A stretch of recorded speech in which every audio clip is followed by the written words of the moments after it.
মাননীয় মুখ্যমন্ত্ৰী ডক্টৰ হিমন্ত বিশ্ব শৰ্মা ডাঙৰীয়াই the North Lakhimpur University Amendment Bill 2026 বিধেয়কখন উত্থাপন কৰিবলৈ সদনৰ অনুমতি বিচাৰিব।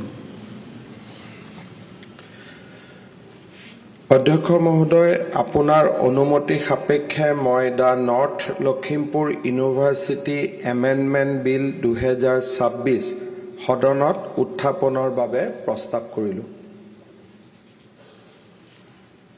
বিধেয়কখন উত্থাপন কৰাত সদনৰ সন্মতি আছেনে? যিসকলে সপক্ষে আছে কওক হয়, যিসকলে বিপক্ষে আছে কওক নহয়। মই ভাবোঁ হৰ সপক্ষে প্ৰস্তাৱটো গৃহীত হ'ল। এতিয়া মাননীয় মুখ্যমন্ত্ৰীয়ে বিধেয়কখন উত্থাপন কৰিব। মাননীয় অধ্যক্ষ মহোদয়, আপোনাৰ অনুমতি সাপেক্ষে মই the North Lakhimpur University Amendment Bill 2026 সদনত উত্থাপন কৰিলোঁ। ধন্যবাদ।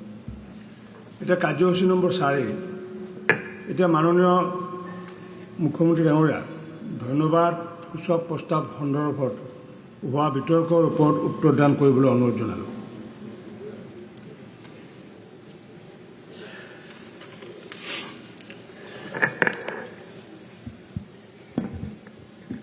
মাননীয় অধ্যক্ষ মহোদয়, যোৱা 22 মে তাৰিখে অসমৰ সন্মানীয় ৰাজ্যপাল শ্ৰী লক্ষ্মণ প্ৰসাদ আচাৰ্য ডাঙৰীয়াই আমাৰ সদনলৈ আহি তেখেতৰ অভিভাষণ আমাৰ সন্মুখত পাঠ কৰে আৰু পৰম্পৰা অনুসৰি ৰাজ্যপাল মহোদয়ক ধন্যবাদ জনাই সদনত প্ৰস্তাৱ উত্থাপন কৰা হয় আৰু এই প্ৰস্তাৱ সম্পৰ্কীয় বিতৰ্কত শাসক বিৰোধী সকলো পক্ষৰ বিধায়কসকলে অংশগ্ৰহণ কৰে।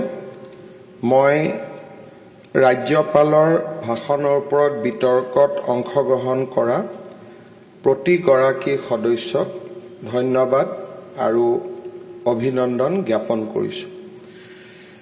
অধ্যক্ষ মহোদয়, আমাৰ 16তম অসম বিধানসভাৰ এইখন প্ৰথম অধিৱেশন যোৱা 4 মে তাৰিখে অসমৰ জনসাধাৰণে গণতান্ত্ৰিক অধিকাৰ সাব্যস্ত কৰি দিয়া ফলাফল আমি সকলোৱে লাভ কৰোঁ। 12 মে'ত নতুন চৰকাৰে দায়িত্ব গ্ৰহণ কৰে আৰু তৎকালীনভাৱে বিধানসভাৰ অধিৱেশন হয়। সন্মানীয় সদস্যসকলে শপত গ্ৰহণ কৰে। ৰাজ্যপাল মহোদয়ৰ অভিভাষণ শুনাৰ আমাৰ সৌভাগ্য হয়। এক প্ৰকাৰ গণতান্ত্ৰিক পৰম্পৰা আমাৰ ৰাজ্যখনত আৰু এখোজ আগবাঢ়ি যায়। সদনত অধ্যক্ষ হিচাপে আপুনি দায়িত্ব গ্ৰহণ কৰে, পুনৰবাৰ মই আপোনাক অভিনন্দন জনাইছোঁ। বিশেষকৈ মই সেইসকল বিধায়কক অভিনন্দন জনাব বিচাৰোঁ যিসকলে নতুনকৈ এই সদনলৈ আহিছে, বিশেষকৈ সদনৰ যুৱ বিধায়কসকলক যি দলৰে নহওক কিয় মই সকলোকে অভিনন্দন জনাইছোঁ আৰু পবিত্ৰ সদনলৈ আদৰণি জনাইছোঁ। আমাৰ গণতান্ত্ৰিক পৰম্পৰাত বিধানসভাই আটাইতকৈ গুৰুত্বপূৰ্ণ ভূমিকা গ্ৰহণ কৰে আৰু তাৰ বাবেই আমি বিধানসভাক গণতন্ত্ৰৰ মন্দিৰ হিচাপে আখ্যা দিওঁ। মই আশা কৰিম যে এই বিধানসভাৰ প্ৰতিটো কাৰ্যসূচীকে আমাৰ সদনৰ সদস্যসকলে, বিশেষকৈ নতুন সদস্যসকলে অত্যন্ত গম্ভীৰতাৰে সহকাৰে ল'ব। ৰাজ্যৰ সমস্যাসমূহৰ বিষয়ে আলাপ আলোচনা কৰিব আৰু ৰাজ্যৰ জনসাধাৰণৰ আস্থা এই সদনৰ প্ৰতি যাতে সদায়ে নিৰন্তৰভাৱে থাকিব পাৰে তাৰ বাবে আমি সকলোৱে প্ৰচেষ্টা কৰিব লাগিব।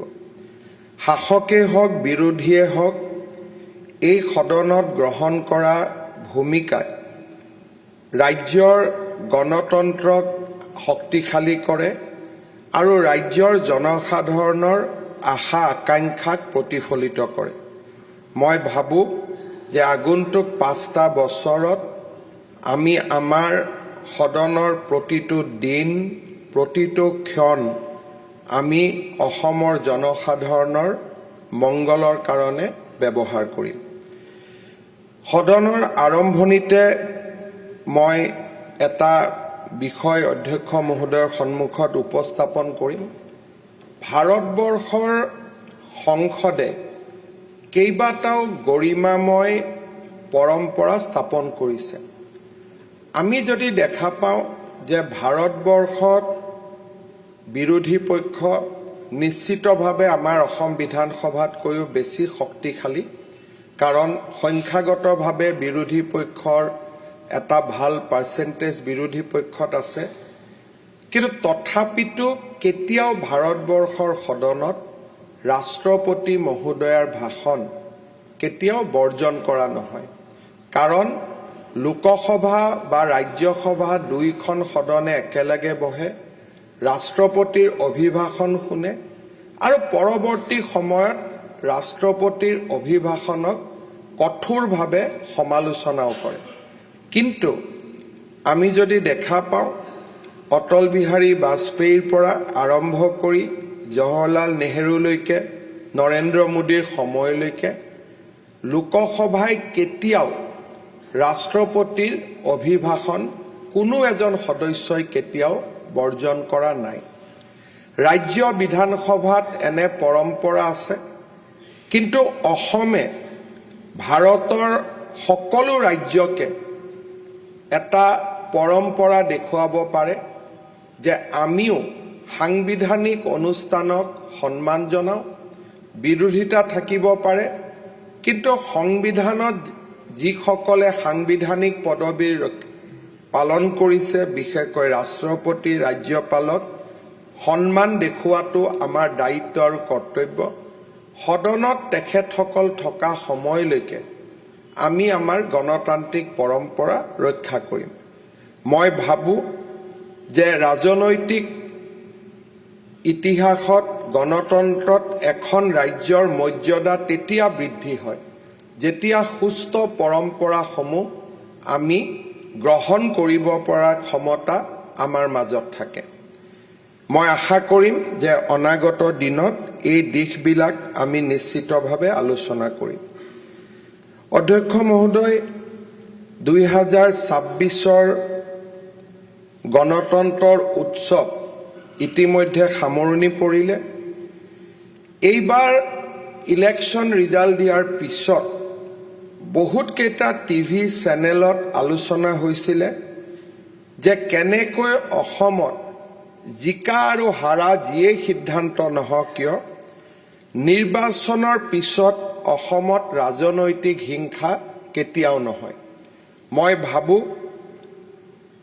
চুবুৰীয়া ৰাজ্য পশ্চিমবংগত এটা সময়ত যি পৰম্পৰা আছিল, বিশেষকৈ তৃণমূল কংগ্ৰেছৰ কাৰ্যকালত ৰাজনৈতিক প্ৰতিহিংসাৰ বলি হৈ বহু লোক অসমত আহি আশ্ৰয় ল'বলগীয়া হৈছিলে।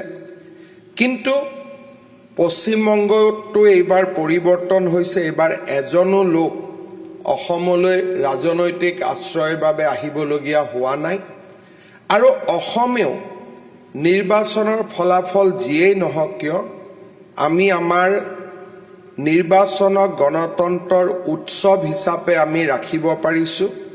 আৰু ৰাজনৈতিক প্ৰতিহিংসা আমাৰ ৰাজ্যত নিৰ্বাচনৰ পিছত আমি কেতিয়াও দেখা নাপাওঁ, যিটো আমাৰ অসমবাসীৰ বাবে এটা অত্যন্ত গৌৰৱৰ বিষয়।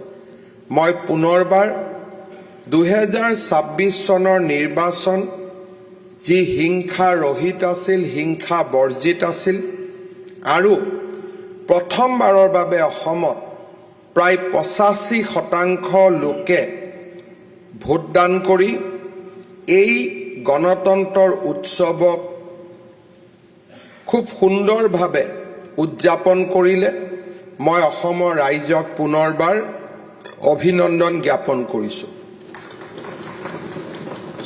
অধ্যক্ষ মহোদয়, নিৰ্বাচনৰ ফলাফলৰ ওপৰত ইতিমধ্যে আমাৰ ৰাজ্যপালৰ অভিভাষণত আলোচনা হৈছে আৰু নিশ্চিতভাৱে এই নিৰ্বাচনৰ ফলাফল আমাৰ বাবে অত্যন্ত আশাব্যঞ্জক আছিল।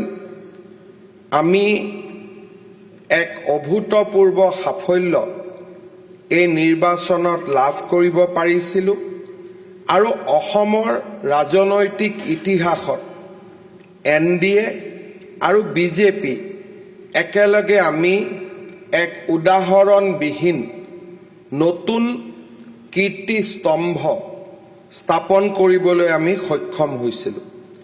আজিৰ এই পবিত্ৰ মুহূৰ্তত মই পুনৰবাৰ অসমবাসী ৰাইজৰ ওচৰত শিৰ নত কৰি আমাক দেখুওৱা মৰম আৰু আদৰৰ বাবে মই কৃতজ্ঞতা জনাইছোঁ আৰু অসমবাসী ৰাইজক আমি প্ৰতিশ্ৰুতি দিছোঁ অসমৰ বিকাশ, অসমৰ সুৰক্ষা আৰু অসমক ভাৰতৰ সৰ্বশ্ৰেষ্ঠ ৰাজ্যসমূহৰ মাজলৈ লৈ যোৱাৰ আমাৰ সংকল্প পথত আমি অটল হৈ থাকিম, আমি অবিচল হৈ থাকিম আৰু অনিৰুদ্ধ গতিৰে আমি আমাৰ ৰাজ্যখনক বিকাশৰ আন এক নতুন পৰ্যায়লৈ লৈ যোৱাৰ বাবে আমি প্ৰচেষ্টা কৰিম।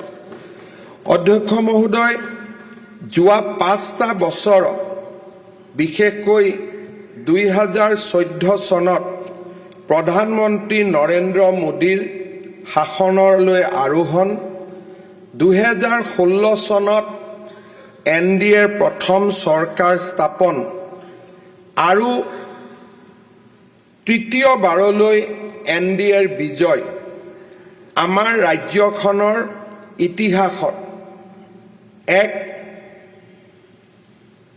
কীৰ্তিস্তম্ভ, এক মাইলৰ খুঁটা বুলি আমি অভিহিত কৰিব পাৰোঁ। অধ্যক্ষ মহোদয়, মই মাইলৰ খুঁটা বা কীৰ্তিস্তম্ভ এই দুটা শব্দ এইকাৰণে ব্যৱহাৰ কৰা নাই যে BJP দল বা NDA তৃতীয়বাৰৰ বাবে শাসনলৈ অহাৰ সুবিধা পাইছে। মই এইকাৰণে এই দুইটা শব্দ ব্যৱহাৰ কৰিছোঁ কাৰণ এই তিনিওটা কাৰ্যকালত, বিশেষকৈ যোৱা দুটা কাৰ্যকালত আমাৰ ৰাজ্যৰ বিকাশে এক নতুন দিগন্তলৈ গতি কৰিছে। আজি আমি দেশৰ ভিতৰতে এখন অগ্ৰগামী ৰাজ্যলৈ ৰূপান্তৰ হৈছোঁ। ৰাজ্যপালৰ অভিভাষণত ইতিমধ্যে উল্লেখ কৰা হৈছে যে কেনেকৈ আজি আমাৰ ৰাজ্যখন এখন হিংসা বৰ্জিত ৰাজ্যলৈ যোৱা 10টা বছৰত ৰূপান্তৰ হৈছে। যিখন অসমত বোম আৰু গুলীৰ শব্দ আমি শুনা নাপাম। আমি আমাৰ বিশ্ববিদ্যালয়, মহাবিদ্যালয়ত পাঠদান কৰাৰ সময়ত আমি কেতিয়াও আশা কৰা নাছিলোঁ যে আমাৰ ৰাজ্যখনত এনে এক পৰিৱৰ্তন হ'ব যি নেকি হিংসা অসমৰ ৰাইজে বহু দূৰলৈ আঁতৰাই পঠিয়াব। অসমৰ কেইবাটাও সশস্ত্ৰ সংগ্ৰামৰ সৈতে জড়িত সংগঠনৰ সৈতে আলাপ আলোচনা কৰি ৰাজ্যৰ জনসাধাৰণৰ আশা আকাংক্ষাক সন্মান জনাই হাতত লোৱা ৰাজনৈতিক প্ৰচেষ্টাসমূহৰ বাবে আজি আমাৰ ৰাজ্যখন শান্তি আৰু সমৃদ্ধিৰ এক নতুন দ্বীপলৈ ৰূপান্তৰ হৈছে। যোৱা বছৰকেইটাত এজনো পুলিচ আৰক্ষী নিহত হ'বলগীয়া হোৱা নাই, সাধাৰণ লোকৰ মৃত্যু হ'বলগীয়া হোৱা নাই আৰু এক প্ৰকাৰ হিংসা শব্দটো আমি লাহে লাহে আমাৰ সমাজৰ মূল শব্দসমূহৰ পৰা লাহে লাহে আঁতৰি গৈছে আৰু তাৰ কাৰণে আজি আমাৰ ৰাজ্যখনে শান্তি আৰু সমৃদ্ধিৰ এটা নতুন যুগ দেখা পাবলৈ সক্ষম হৈছে। ৬,০০০তকৈও বেছি যুৱক ৰাষ্ট্ৰ জীৱনৰ মূল খুঁটিলৈ উভতি আহিছে আৰু আজি অসমক বিকাশৰ এক নতুন দিগন্তলৈ লৈ যোৱাত অৰিহণা যোগাইছে। অসমৰ এই শান্তিৰ প্ৰচেষ্টা, এই শান্তিৰ কপৌজুৰি আমাৰ ৰাজ্যখনত যে কেতিয়াবা উৰিব, তাক আমাৰ প্ৰজন্মই কেতিয়াও চিন্তাও কৰিব পৰা নাছিল।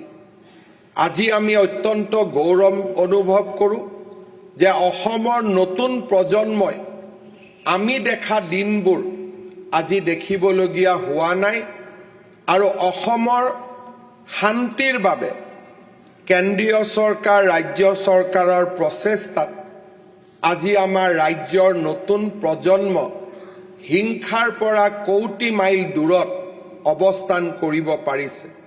ৰাজ্যত শিক্ষা, সংস্কৃতি, ক্ৰীড়া বিকাশৰ এক নতুন গংগা বৈ আহিছে।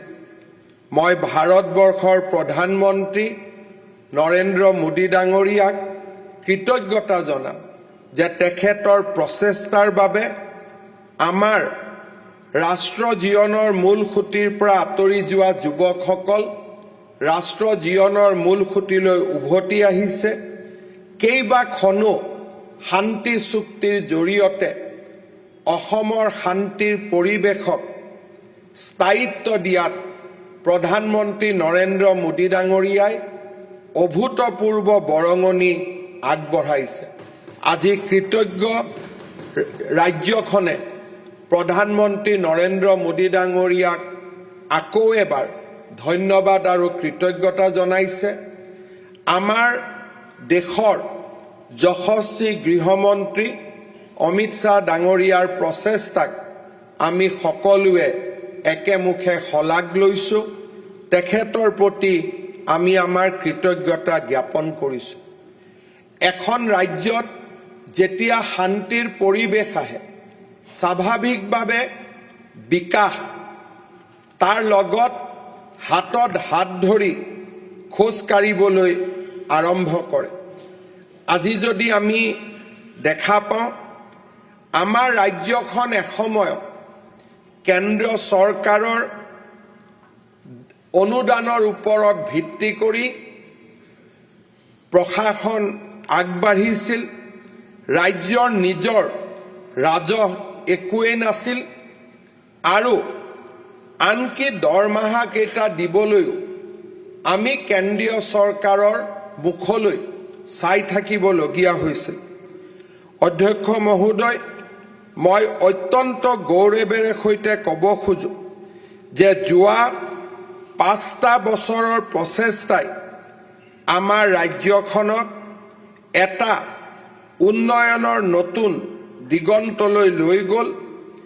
2021-22 চনত যেতিয়া আমাৰ চৰকাৰ শাসনলৈ আহিছিল, অসমৰ জনমূৰি আয় বা ষ্টেট ডমেষ্টিক প্ৰডাক্ট 4 লাখ কোটি টকা আছিল। যোৱা 5টা বছৰৰ প্ৰচেষ্টাত আমাৰ ৰাজ্যৰ GDP এই বছৰ 8,71,000 কোটি টকাত ভৰি দিব আৰু 2028 চনত অসম 10 লাখ কোটি টকাৰ অৰ্থনীতিলৈ ৰূপান্তৰ হ'ব। ই এক ভাবিব নোৱাৰা সফলতা। আমাৰ ৰাষ্ট্ৰৰ যিকেইখন ৰাজ্য 10 লাখ কোটি টকাৰ উপাৰ্জন কৰা বা GDP থকা যিকেইখন एक्सक्लूसिव राज्य আছে, असम में हम एक साथ रहने का जो एक हमारा हमेशा हिस्सा है, इस हिस्सा को डेफिनेटली और आगे लेके जाएगा। मैं आशा करता हूं कि 29 तारीख जब ईद होगा, बकरीद होगा, जो लोग अभी तक सिद्धांत नहीं लिया है वो लोग भी सिद्धांत लेगा और असम में इस बार कोई गाय को कुर्बानी का रूप में आगे नहीं बढ़ाया जाएगा। मैं आशा करूं যে যিসকল ৰাইজে এতিয়াও সিদ্ধান্ত লোৱা নাই তেওঁলোককো মই আহ্বান জনাম যে বাকি ৰাইজৰ পৰা আপোনালোকে অনুপ্ৰেৰণা লওক আৰু এইবাৰ আমাৰ হিন্দু সনাতন লোকৰ ধৰ্মীয় চেতনাৰ প্ৰতি সন্মান জনাই গৰুক কুৰবানী হিচাপে আপোনালোকে ব্যৱহাৰ নকৰিব।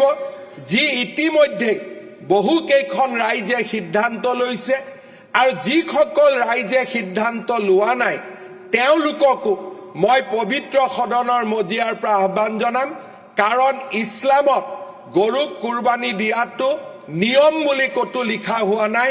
যেতিয়া বিকল্প আছে, বিকল্প যদি আমাৰ সন্মুখত থাকে তেতিয়ালে নিশ্চিতভাৱে হিন্দু মানুহৰ চেতনাক আপোনালোকে সন্মান জনালে আগলৈ আমি ৰাজ্যখনৰ বহু পৰিৱেশৰ পৰা বহুত কণ্টকময় বা বহুত অবিশ্বাসৰ পৰিৱেশৰ পৰা আমি নিজকে আঁতৰাই ৰাখিবলৈ সক্ষম হ'ম। মই এই সদনৰ মঞ্চৰ পৰাই যিসকল ৰাইজে গৰুক কুৰবানী নিদিয়াৰ সিদ্ধান্ত লৈছে তেওঁলোকক মই পুনৰবাৰ মোৰ ফালৰ পৰা আৰু সদনৰ পৰা তেখেতসকলক ধন্যবাদ আৰু অভিনন্দন জ্ঞাপন কৰিছোঁ। শ্ৰদ্ধাৰ ৰাইজ, শ্ৰদ্ধাৰ অধ্যক্ষ মহোদয়, সদন, এই যেটো নিৰ্বাচন হৈ গ'ল, এই নিৰ্বাচনৰ পৰা সদনে কি শিকিবলগীয়া আছে? ডেফিনেটলি আমি যদি ইলেকশ্যনৰ পৰা আমি যদি শিক্ষা নলওঁ, ইলেকশ্যনৰ পৰা যদি আমি নিশিকো, তেতিয়াহ'লে নিশ্চিতভাৱে অনাগত দিনত আমি ৰাইজক সেৱা কৰিবলৈ সক্ষম নহওঁ। এই ইলেকশ্যনত দুটা বিশেষ সিদ্ধান্তই মানুহৰ মনত ক্ৰিয়া কৰিছিল, অসমৰ বিকাশ আৰু অসমৰ সুৰক্ষা। বিকাশ আৰু সুৰক্ষা, ডেভেলপমেণ্ট এণ্ড আইডেণ্টিটি, এই দুইটা কাৰণেই আমাৰ ৰাজ্যৰ জনসাধাৰণে ভাৰতীয় জনতা পাৰ্টি আৰু NDA এনেধৰণৰ অভূতপূৰ্ব বিজয়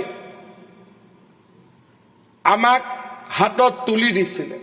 মই যেতিয়া সুৰক্ষা বুলি কওঁ, অবৈধ বাংলাদেশী প্ৰব্ৰজনৰ বিৰুদ্ধে অসমীয়া লোকৰ সুৰক্ষা, জনজাতীয় লোকৰ সংস্কৃতি মাটিৰ সুৰক্ষা, চাহ জনজাতীয় লোকৰ জীৱনৰ সুৰক্ষা, এই প্ৰতিটো আমাৰ জীৱনৰ সৈতে জড়িত প্ৰতিটো আইডেণ্টিটি ইছ্যুক আমি অনাগত দিনত সন্মান জনাব লাগিব। আমাৰ বিধানসভাই অসমক অবৈধ প্ৰব্ৰজনৰ পৰা আমি কেনেকৈ ৰক্ষা কৰিব পাৰোঁ, ইলিগেল ইমিগ্ৰেণ্টছ এক্সপালছন এক্ট তাক ব্যৱহাৰ কৰি আমি কেনেকৈ অসমত থকা বাংলাদেশী চিটিজেনক আমি কেনেকৈ ঘূৰাই পঠাব পাৰোঁ আৰু অসমৰ কৃষ্টি সংস্কৃতি সুৰক্ষা আমি কেনেকৈ সুৰক্ষিত কৰিব পাৰোঁ, তাৰ বাবে অহা 5টা বছৰত আমি নিজকে আকৌ এবাৰ উৎসৰ্গা কৰিব লাগিব। অসমৰ সুৰক্ষাৰ লগে লগে অসমৰ জনজাতীয় লোকৰ সুৰক্ষা, মাটিৰ সুৰক্ষা, বিকাশৰ সুৰক্ষা, সংস্কৃতিৰ সুৰক্ষা, ভাষাৰ সুৰক্ষা, ইও আমাৰ বিধানসভাৰ 5 বছৰৰ যিটো এজেণ্ডা, ইও তাত প্ৰাথমিক ৰূপ ল'ব লাগিব। অসমৰ চাহ জনজাতি লোকৰ অৰ্থনৈতিক জীৱনৰ সুৰক্ষা, তেখেতসকলৰ সংস্কৃতিৰ সুৰক্ষা, তেখেতসকলৰ বিকাশৰ অধিকাৰ, ইও 5টা বছৰত আমাৰ বিধানসভাৰ এক মূল এজেণ্ডা নিশ্চিতভাৱে হ'ব লাগিব। আমাৰ অসমৰ বিকাশৰ পৰা দূৰত থকা কাৰ্বি আলঙে হওক, ডিমা হাছাও হওক, বৰাক উপত্যকা হওক, বড়োলেণ্ড হওক, এই চাৰিওটা ভৌগোলিক অঞ্চলৰ সুৰক্ষা আৰু বিকাশৰ দায়িত্ব আমাৰ বিধানসভাই ল'ব লাগিব। এই বিধানসভাতে চৰৰ মাটি মাতব্বৰৰ পৰা কাঢ়ি আনি কেনেকৈ আমি সাধাৰণ লোকক হস্তান্তৰ কৰিব পাৰোঁ তাৰো নিশ্চিতভাৱে ৰূপৰেখা আৰু পৰিকল্পনা আমি নিৰ্মাণ কৰিব লাগিব। চৰত বা বিভিন্ন অঞ্চলত অবৈধভাৱে যিসকলে ভূমিহীন নোহোৱা স্বত্তেও অবৈধভাৱে যি লাখ লাখ বিঘা মাটি দখল কৰি আমাৰ ৰাজ্যৰ উন্নয়নত বাধাৰ সৃষ্টি কৰিছে তেনে লোকসকলকো আমি সেই ধৰণৰ মাটিৰ পৰা উচ্ছেদ কৰি এই মাটি আৰু ভূমিক অসমৰ বিকাশৰ কামত আমি নিশ্চিতভাৱে ব্যৱহাৰ কৰিব লাগিব।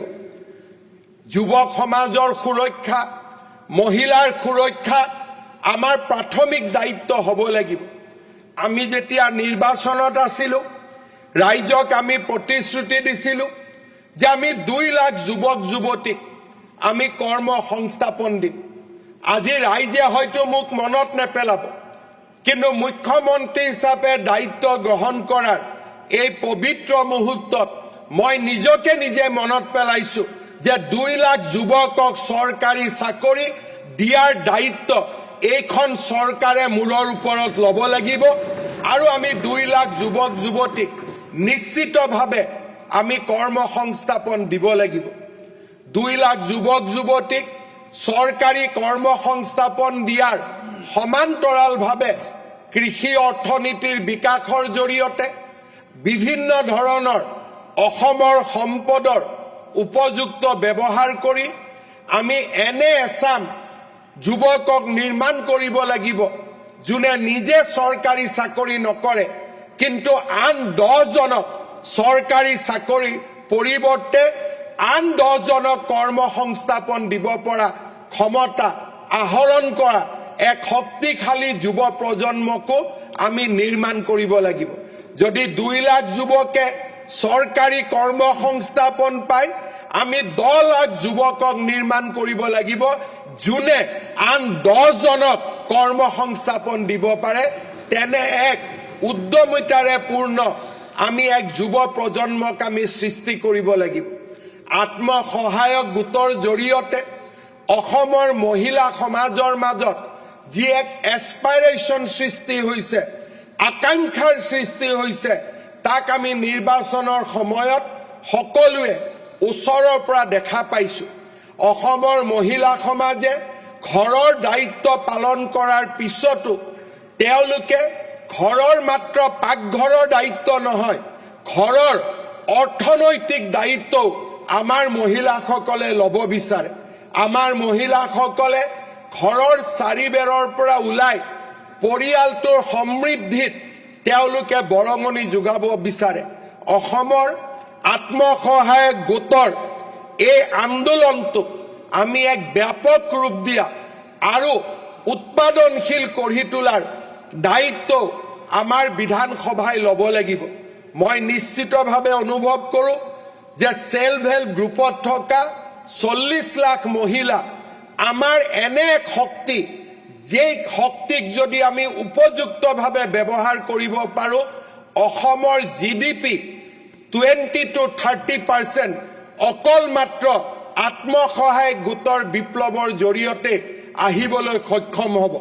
মই সন্মানীয় বিধায়কসকলক আহ্বান জনাম যে অহা 5 বছৰত মহিলা আত্মসহায়ক গোটৰ উন্নয়ন আৰু আমাৰ যুৱ প্ৰজন্মৰ কৰ্ম সংস্থাপন এই দুইটাৰ ক্ষেত্ৰতে আমি সদনৰ বাহিৰে ভিতৰে আমাৰ দায়িত্ব আমি পালন কৰিব লাগিব। স্বাস্থ্যৰ ক্ষেত্ৰত আজি অসম এক নতুন দিগন্তলৈ গতি কৰিছে।